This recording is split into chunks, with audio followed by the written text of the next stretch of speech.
Louis, thank you for this very practical question. We always find it so fascinating, and I like this idea that you are proposing. The thoughts are thoughts, whether they are good thoughts or bad thoughts. It's not meditation. Meditation in English is wrongly translated from the original word we call dhyana in India.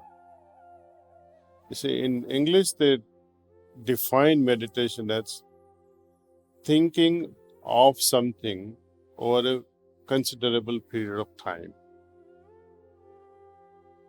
But in dhyana, as you are also interestingly putting it, that when there are no thoughts, you like that so much. That state of mind where there are no thoughts, that is dhyana. See? And that's what we are aspiring for. Of course, thoughts will come.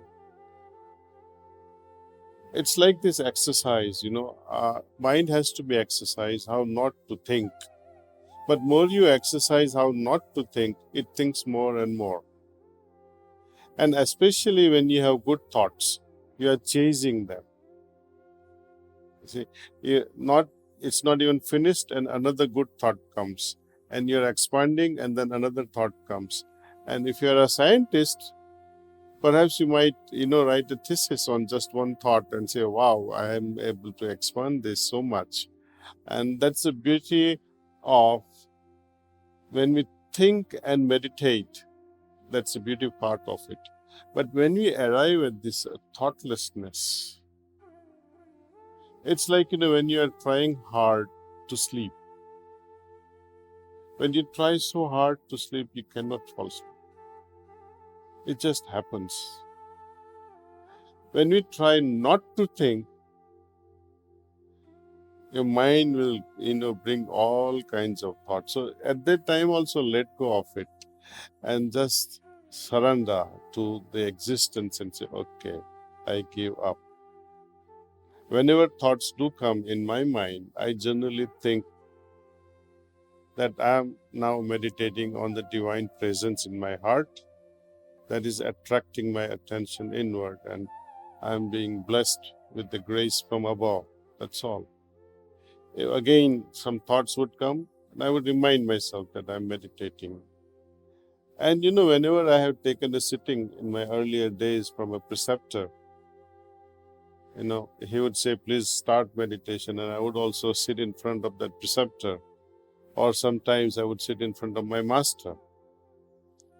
And at that time, since they are doing the cleaning on me, all kinds of thoughts would come. They would rise in my mind, and it's like a volcano.